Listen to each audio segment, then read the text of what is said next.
Trinamool Congress, NCP और CPI से national party का दर्जा वापस ले लिया गया है। इन तीनों पार्टियों का वोट शेयर देश भर में 6% से कम हुआ है। इससे पहले बीएसपी से राष्ट्रीय पार्टी का दर्जा वापस लिया गया था। चुनाव आयोग ने आम आदमी पार्टी को नेशनल पार्टी का दर्जा दिया है। नेशनल पार्टी के लिए आपको गुजरात या हिमाचल में 6% से ज्यादा वोट शेयर पाने की जरूरत थी। गुजरात में आपको करीब 13% वोट शेयर मिला है। ऐसे में वह नेशनल पार्टी बन गई है। किसी पार्टी को नेशनल पार्टी का दर्जा हासिल करने के लिए लोकसभा या विधानसभा चुनाव में 4 राज्यों में 6% वोट हासिल करना जरूरी होता है।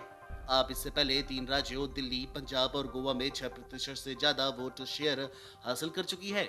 चलिए आपको बताते हैं, किसी पार्टी को 3 नियमों में से कम एक पूरा करने के आधार पर राष्ट्रीय पार्टी का तमगा दिया जाता है। पहला नियम, पार्टी को कम से कम 4 राज्यों में 6% वोट हासिल हुआ हो। दूसरा, लोकसभा की कुल सीटों में से 2% सीटें कम से कम 3 राज्यों से मिली हो। तीसरा, पार्टी को 4 राज्यों में क्षेत्रीय दल का दर्जा मिला हो। राष्ट्रीय पार्टियां अपना सिंबल या चुनाव चिन्ह देश भर में सुरक्षित कर सकती हैं। राष्ट्रीय पार्टियां चुनाव प्रचार में अधिकतम 40 स्टार प्रचारक रख सकती हैं।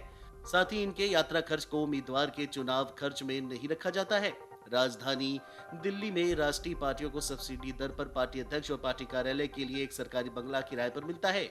आम चुनावों के दौरान राष्ट्रीय पार्टियों को आकाशवाणी पर प्रसारण के लिए ब्रॉडकास्ट और टेलीकास्ट बैंड्स मिलते हैं, यानी राष्ट्रीय पार्टियों को सरकारी चैनलों पर दिखाए जाने का समय तय होता है। राष्ट्रीय पार्टियों को नामांकन दाखिल करने के लिए केवल एक प्रस्तावक की जरूरत होती है। अन्य पार्टियों को 2 प्रस्तावक चाहिए। अनरिकग्नाइज्ड पार्टियों और निर्दलियों को 5 प्रस्तावकों की जरूरत होती है। राष्ट्रीय पार्टियों को मतदाता सूची के 2 सेट मुफ्त में दिए जाते हैं। साथ ही इनके उम्मीदवारों को आम चुनावों के दौरान एक प्रति मुफ्त मिलती है। पॉलिटिकल पार्टी लोगों का एकजुट गुट होता है जो एक जैसी आइडियोलॉजी और पॉलिटिकल अप्रोच से भरोसा रखते हैं। पार्टियां चुनाव में अपना प्रत्याशी उतारती है, जनता से उन्हें जिताने की अपील करती है और फिर अपनी विचारधारा के मुताबिक काम करवाने का प्रयास करते हैं। भारत में पॉलिटिकल पार्टियों को चुनाव आयोग में रजिस्टर्ड कराना पड़ता है। भारत में कोई भी चुनाव लड़ सकता है और अपनी पॉलिटिकल पार्टी बना सकता है। भारत में कुल 2858 पार्टियां हैं। इनकी 3 कैटेगरी हैं। गैर मान्यता प्राप्त पार्टी, ऐसी पार्टियां जो चुनाव आयोग में रजिस्टर्ड होती हैं लेकिन इन्हें मान्यता नहीं मिली होती, क्योंकि या तो ये बहुत नई होती हैं या इन्होंने इतने वोट हासिल नहीं किए होते हैं कि क्षेत्रीय पार्टी का दर्जा दिया जा सके। भारत में ऐसी लगभग 2796 पार्टियां हैं।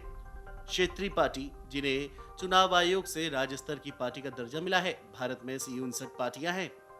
राष्ट्रीय पार्टी, जिन्हें चुनाव आयोग ने नेशनल पार्टी का दर्जा दिया है।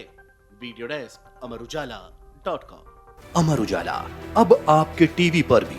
अपने स्मार्ट टीवी पर YouTube पर सर्च करें अमर उजाला, चैनल सब्सक्राइब करें और देखें ताजा खबरें, वो भी HD क्वालिटी में। और हाँ, बेल आइकन दबाना ना भूलें ताकि हर खबर हो आपके घर। अमर उजाला, निष्पक्ष, निर्भीक, निरंतर।